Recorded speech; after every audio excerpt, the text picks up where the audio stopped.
I would like to introduce a few of our the people that made this possible. There are so many, but just a few. First of all, our amazing filmmaker, Jason Berg. You're here. Come on up.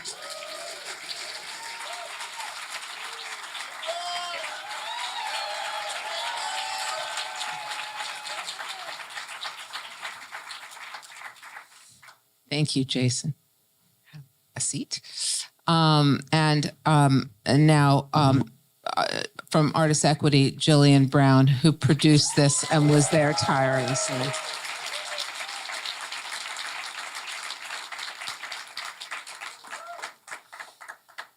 Literally, you'd call her day or night, and she was just on. Next, our producing partner, Jennifer, and my producing partner, our wing woman, who not only worked on This Is Me Now, but also produced, along with Jillian, The Greatest Love Story Never Told, Courtney Baxter.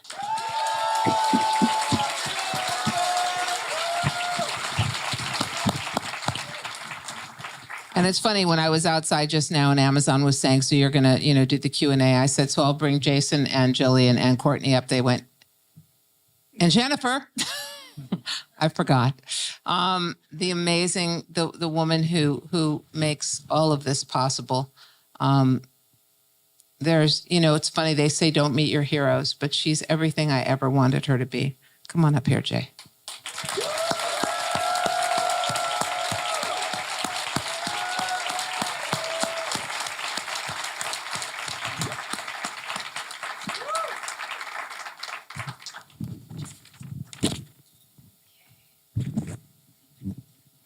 Okay.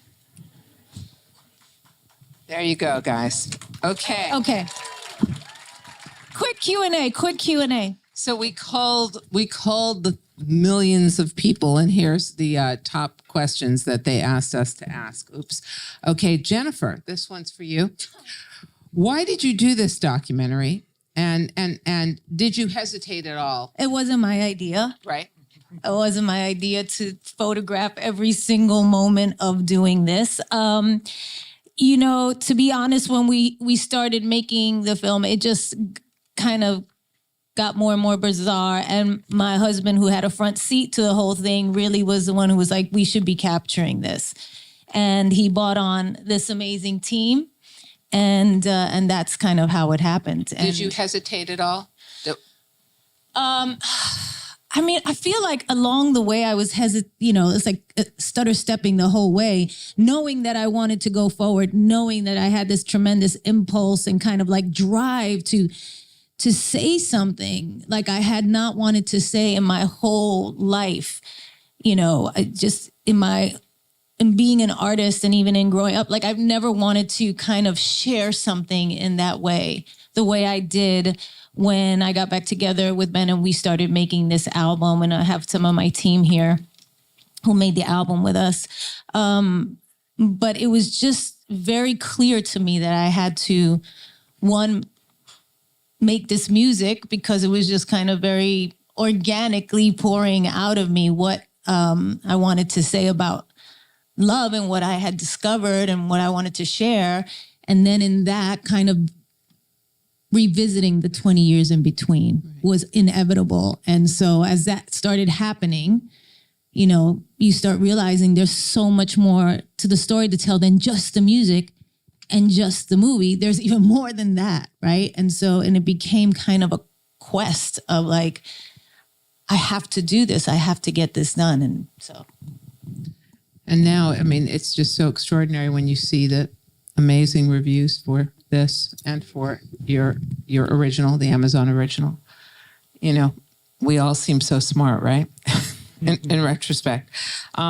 Jason, you've worked with Jennifer on several other projects, including her first documentary, Halftime. How was this one different?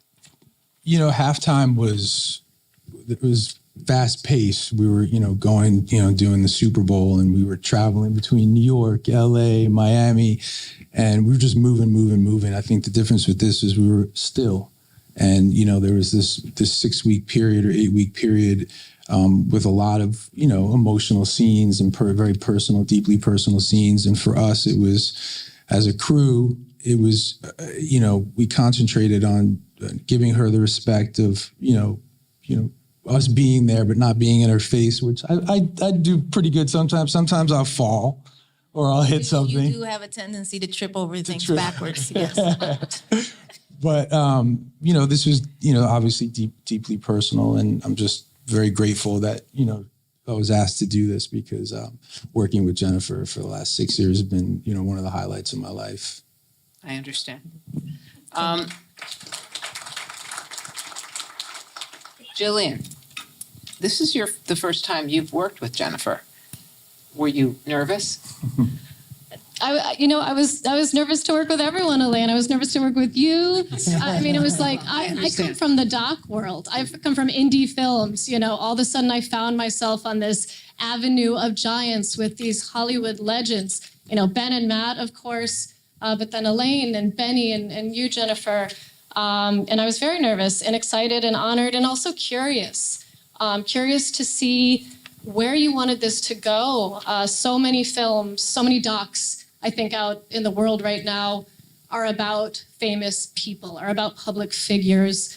And I was really curious, first to hear from Ben, and then even more importantly, to come onto your set and Dave Meyer's set and to see what story you wanted to tell. And I remember that very first meeting. Jennifer invited us and Benny to sit with her at her studio rehearsal, and we sat down, and 3 hours later, and a box of tissues, I think all of us cried. I knew what that one scene actually from where I talk about where I talk about basically how the world saw me and how I saw myself was that first day. Welcome. First day. Yeah. Thank you.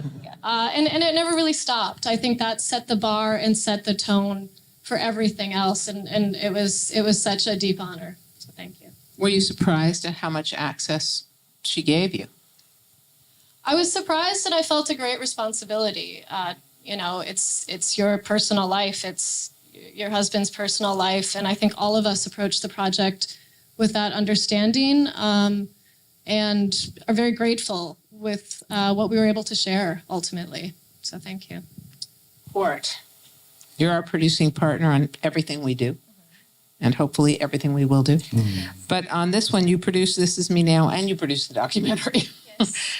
You were pulled in a lot of directions, and I know because we spoke every second of the day. Did you find yourself conflicted at any point? The short answer is yes, definitely. I feel like almost every day in this job I ask, when you have multiple things to do that are urgent and you have multiple projects that you're trying to service and you want to make sure that you're doing a good job on all of them, where do you start? What do you do next? Constantly wondering. And I can't say that I have the answer, but for us, it's a lot of trusting your team that's around you to everybody participate and help for the greater good. And, also listening to your gut. And at least in this case, if we were having a stressful day or something was difficult on set, I could, step away and think, well, maybe that made for a good scene in the doc, I hope. At least something compelling and real. The silver lining. Yeah. Jennifer, I know I hate every single frame of film I am in. Every single time I look at myself, what is the hardest thing for you to let them see? In a way, I think people would think I'm so used to being in front of a camera and I'm quite comfortable with it. And that is true. I am comfortable with it. But when you are kind of sharing you don't have a script that you're reading and playing a character, or you're not singing a song that you've written and is going to go out to the world, but you're just living your life and really sharing your deepest thoughts, because that's what you have to explore to tell this story and to do what you're trying to do. That for me was very scary. The other scary part was that I was bringing into it, my husband, who, was kind of the reluctant, participant, silent participant in all of it. It was like, I just said to him, during one of the parts, and I was like, is this weird? He's like, yes. I said, you're crazy. I told him he was crazy, not me. You're crazy. But I know that I'm the crazy one. I get that part. But I really feel like as an artist, you have to be vulnerable. You have to, even when you're playing a role, right? Like you have to get down to the real parts of yourself to share what it's like to be human. And that is a scary thing to do. Because this was real. I was there. I had the first row seat. This was real. There was nothing staged. Those were real private Right. moments, I thought. Right. And so, those are scary things to share. I don't think anybody wants to be filmed here day and night for 6 weeks and then have us put together something to show it to everybody. Be like, oh my God, and I do. I look at it and there's many moments where I'm like, oh my God. Not even just the way I look, but the way I talk, the way I move, everything about yourself. You kind of like start analyzing. You're like, oh, that's what I look like when I'm not like acting or singing or dancing on film. That's the real me. And so that was, scary. I thought it was beautiful. Jason, what were some unexpected moments you captured that ended up making the cut? That's the first question. And how come you promised me that gym scene would never make the movie? I love the gym scene. That's the best scene in the whole movie. I think it shows such beauty of yours, Anna's, and Jennifer's relationship, and she's having a hard moment, and you guys are there to kind of lift her up and be her wings, and I think that in and of itself just is beautiful. So I'm happy that scene is in the film. But it was also a great moment because he was coming over to film rehearsal. Yep. Right. Yeah. And I just was like, I just can't rehearse today. I'm too exhausted. And it happened you were very incredibly sad. You couldn't be at air. You were devastated. Yeah. It's funny. I sometimes think when I watch those reality shows, oh, they have to know a camera. I didn't even realize that you don't even know it's there. You're so focused on, was there any other unexpected moments that you wrestled with in putting in the film and the edit? No, I think, when you document, like Jennifer was saying, such personal moments, throughout this process, there's times when we're filming where, you say, I wonder is this going to make it into the film? You hope certain things make it into the film, but like she said, I couldn't imagine being on that side of the camera and having my life documented like that. I'm too nervous to do that. I'm nervous up here right now. But yeah. Well, I'll give this to Jen, but you all can answer. A theme that the documentary explores, I thought beautifully, as Jennifer Lewis said, is that the prize for aging is wisdom. Jennifer, what does that mean to you right now?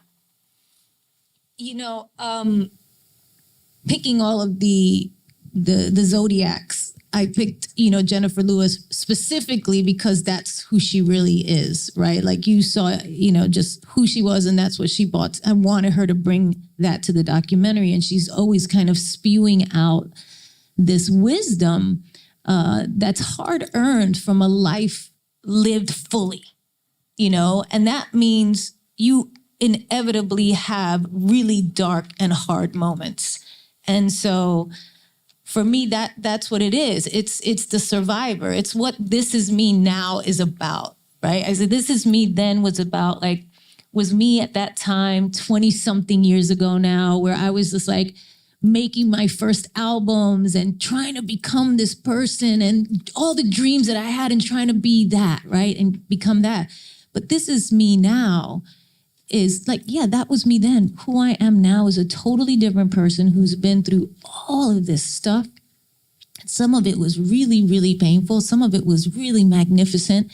And just embracing all of that, the wisdom of going, this is who I am now, and I'm going to really accept this person now, and I'm going to forgive them. And it's the forgiveness of that. And that's why I like that the forgiveness part is in there, because you kind of look back and go, oh, I really fucked up there. I really made a terrible mistake there. I really did that. I really regret that I did that. And then when you get to a point where you go, well, you know what? That's where I was in my journey at that time. And I forgive myself that. And I accept that because it's made me who I am today. And today I'm pretty proud of who I've become. And I can really embrace that person. And so to me, that's what This Is Me Now is. It's a statement of acceptance. Yeah, no, I know that throughout this, as Benny and I would speak 50 times a day, he was so moved by this journey that he labored over daily. And he would, and he told me that, very much like what you had just said, just about accepting the life lessons. And I think that message sort of permeates to many people. Jillian, as producers, what do you and Artist Equity hope people will take away from the documentary? I mean, I can't imagine a more exciting way to announce to everyone that Artist Equity is in the doc business as well. So thank you. But as women for a long time, other people told our stories for us. And it wasn't just women, but I think as a woman, I felt like my story was told a lot. Our stories were told. And after a lot of hard work, we started, reclaiming the narrative or owning the narrative. And that felt good. But I think what meant the most to me across this is watching Jennifer's This Is Me Now project and actually seeing you writing your narrative, authoring your narrative. And it felt like a totally radical thing and critically important. One of your lines in the film, I didn't need to do any of this, but I want to, I think really resonated for me and hopefully our company in that following that urge, that artistic urge, I think can be such a North Star for artists and filmmakers that sometimes we lose touch with. And I hope that people watching this remember to trust that feeling and to not just make the stories that they think they should make that fit in a box, but tell the stories that they deeply want to make, to follow those desires and dreams. So those are the best stories of all. Yeah, nice. Court, do you have a favorite scene? I have many favorite scenes, but I think watching it tonight, because I'm always thinking what's resonating tonight, it was watching the montage of This Is Me Now and Hearts and Flowers after, we labored over the mud and getting everything right and the costumes. And I think it just does a beautiful job of showing that exhaustion, almost for lack of a better word, of just doing something over and over again until you get it right. And that level of commitment that Jennifer had, the dancers had, Dave, Nathan, our whole teams, to just get everything to be right and to see it up on this screen and see how hard everybody was working in that moment. For me, it's so special because it's just a reward of like, okay, we pulled it off and it's up there on a screen now. So it's great. Jennifer, Yes. what would you want to say to Jennifer 20 years from now? 20 years from now? Yeah. The 20 future Jennifer? The future Jennifer. What do you want to tell her? Oh. The future Jennifer. I don't even know. That's such a good question, but I hate it because I don't know what to say. 20 years from now, what do I want to say to that person 20 years in the future? I can give you a hint. Okay. Aren't you glad? Aren't you glad I took the advice and started to celebrate every day and realize everything I am instead of everything I'm not? That's a good one. Yeah. So Yeah. you had that, you set me up. I You set me up so you could throw in a good line. Yeah, that was it. Will there be a This Is Me someday we can all look forward to? This is me. This is me forever. This is me. This is me. I don't know what the next one Yeah, would be. I don't know. That was No, that- I really feel like this is the closing of one journey. I do too. This is a real kind of like moment where I never thought there'd be a This Is Me Now. And so when that happened, like I said, and kind of it closes the loop on a certain thing that I have been searching for my whole life. And now I hope that I can start to the next process, which is truly learning how to heal, from the things that I've accepted about my journey that have been difficult and going back and fixing those, because now I have that bed to lie in of love and for myself and in my life. And so that's, to me, the next, iteration. But at least we know, like, true love is out there. It exists. And magic, right? I mean, it really is. And magic. Yeah. Thank you so much, everybody. Thank you. Watch it tomorrow.